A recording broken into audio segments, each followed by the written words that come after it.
Hello বন্ধুরা, আজকে আমি আপনাদের হার্ডিঞ্জ ব্রিজটি ঘুরে দেখাবো।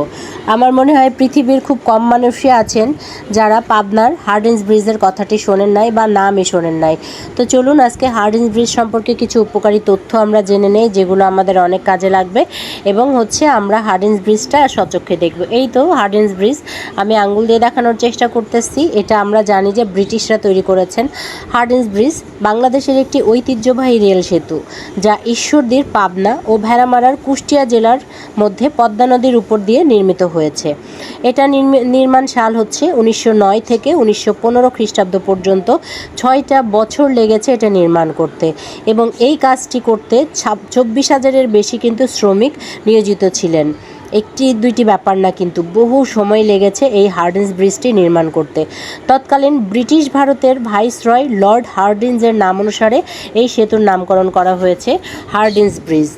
আরও মজার ব্যাপার হচ্ছে যে হার্ডিঞ্জ ব্রিজটি কিন্তু অনেক দীর্ঘতম একটি রেল সেতু। এর দৈর্ঘ্য প্রায় 1.8 কিলোমিটার এবং এর উপর দিয়ে কিন্তু 2টি ব্রডগেজ রেল লাইন চলে গেছে। নকশা করেছিলেন, এই ব্রিজটির নকশা যিনি করেছিলেন তার নাম হচ্ছেন আলেকজান্ডার মেয়াডোস রেন্ডেল। এই ব্রিজে 15টি স্প্যান আছে, যার দৈর্ঘ্য হচ্ছে 120 মিটার।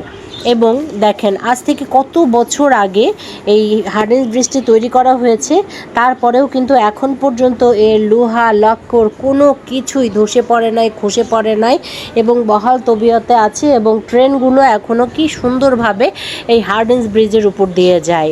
আমরা খুব গর্ব অনুভব করি পাবনা জেলার মানুষ হিসেবে যে আমাদের জেলায় অন্তত বিখ্যাত একটি জিনিস আছে, যার মধ্যে হচ্ছে হার্ডিঞ্জ ব্রিজ অন্যতম।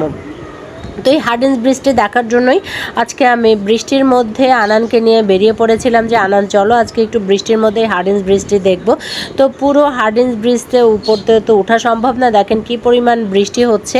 তো ব্রিজটির মধ্যে আমরা একটা বেবি ট্যাক্সি নিলাম। বেবি ট্যাক্সিতে করে কিন্তু এক সেতুর উপর দিয়ে আরেক সেতুর আমরা ভিউটা দেখতেছিলাম। হার্ডিঞ্জ ব্রিজটা আমার মনে হয় যে কম বেশি সবাই আসে, বিশেষ করে এখানে শুক্রবারের দিন হলে হার্ডিঞ্জ ব্রিজের নিচে কিন্তু মেলা বসে এবং মানুষজন এর আনন্দ উপভোগ করতে আসে, কারণ চমৎকার একটি পরিবেশ। এবং নৌকা নিয়েও কিন্তু অনেকে ভ্রমণ করেন, কারণ কি ভ্রমণ পিপাসু মানুষ যারা তারা কিন্তু অনেক আসেন। বিশেষ করে এখন এই সময়ে কিন্তু অনেক বেশি ভিড় হয়, অনেক বেশি মানুষ বসে, অনেক বেশি মানুষের আয়োজন হয়।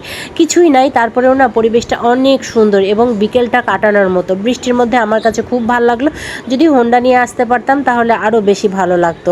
তা আমার মনে হয় যে হার্ডিঞ্জ ব্রিজ যারা দেখেন নাই তারা আমার ভিডিওর মাধ্যমে দেখলেন এবং হার্ডিঞ্জ ব্রিজ সম্পর্কে উপকারী বা গুরুত্বপূর্ণ কিছু তথ্য আপনারা পেলেন। দেখেন, মনে হচ্ছে বৃষ্টি, অথচ কিন্তু কুয়াশা কুয়াশা মনে হচ্ছে, তাই না? না, একদমই কুয়াশা না। তো আমার ভিডিওটা নিশ্চয়ই আপনাদের ভালো লেগেছে। ভালো লেগে থাকলে আজকে এ পর্যন্তই রাখছি। সবাই সাবস্ক্রাইব করবেন এবং পরবর্তী ব্লগ দেখা পর্যন্ত আপনারা সবাই সুস্থ থাকবেন, ভালো থাকবেন। সে পর্যন্ত আমার সাথে থাকবেন এবং আপনারা আমাকে বেশি বেশি করে সাপোর্ট করবেন, তাহলেই আমি এগিয়ে যেতে পারবো। টাটা।